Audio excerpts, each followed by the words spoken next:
Minsan na pong nabanggit ni Pangulong Nonoy Aquino sa kanyang talumpati ang pagbili at napipintong pagbili ng DILG ng mga mura at dekalidad na mga fire truck. Pero ang problema hanggang ngayon ay hindi pa umuusad ang kontrata, kaya naman ang winning bidder umaalma. Narito po ang aking exclusive report.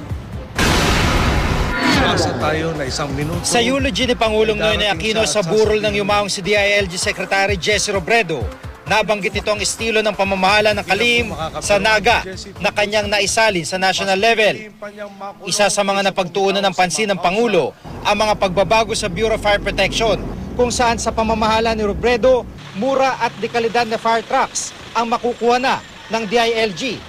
Bukod sa mga fire truck mula sa Austria na makukuha sa pamamagitan ng isang grant, natapos na rin ang bidding para sa may 68 fire trucks na nagkakalaga ng mahigit 300 milyong piso. Sa Bureau of Fire Protection, kung saan nakakuha siya ng mga fire trucks na mas mura pero mas maganda ang kalidad at mas marami ang kakayahan. Ang problema, wala pang approval ang kontrata hanggang ngayon.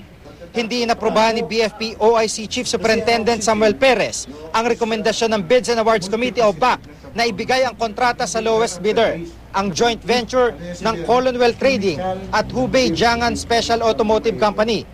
Ang halaga ng kontrata, mahigit 300 milyong piso. Yung part chief, saka BGMP chief, saka yung Vice President, up to 7 million only.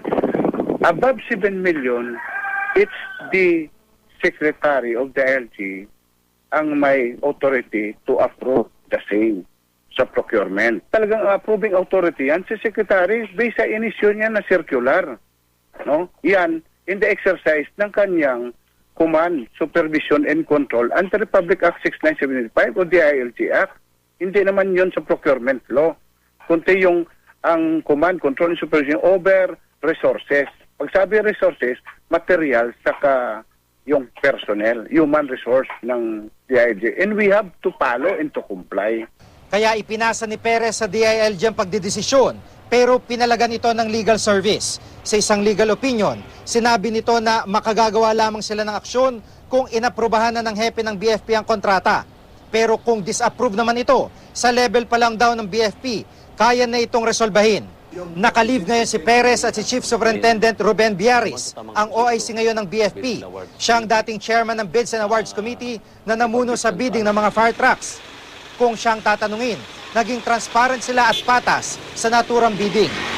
Bukod sa pagpapublish nito sa mga dyaryo at internet, nag-imbita rin sila ng mga observers at legal representatives galing DILG.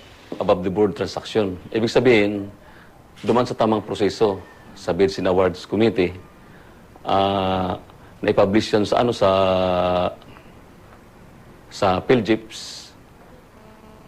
Tapos na may mga nag-participate na bidders. Bali si Commonwealth is the lowest calculated bidder. Pagkatapos ng pag-bidding namin, kasi siya compliant sa technical specifications.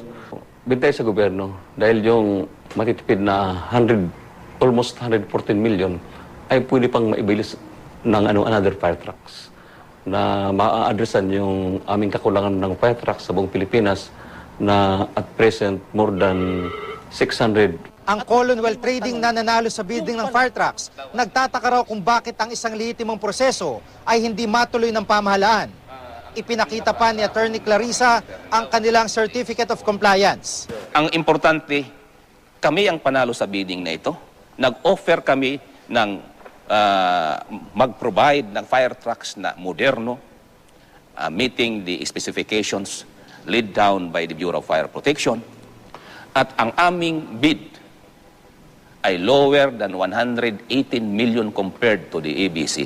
Sabi ni Biaris, hindi niya pwedeng aprobahan ng kontrata dahil OIC pa lamang siya.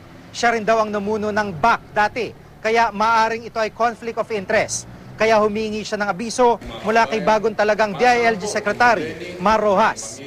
Sinubukan naming kunan ng pahayag si Secretary Rojas, pero nasa pulong siya at hindi pa makapagkomento sa isyong ito.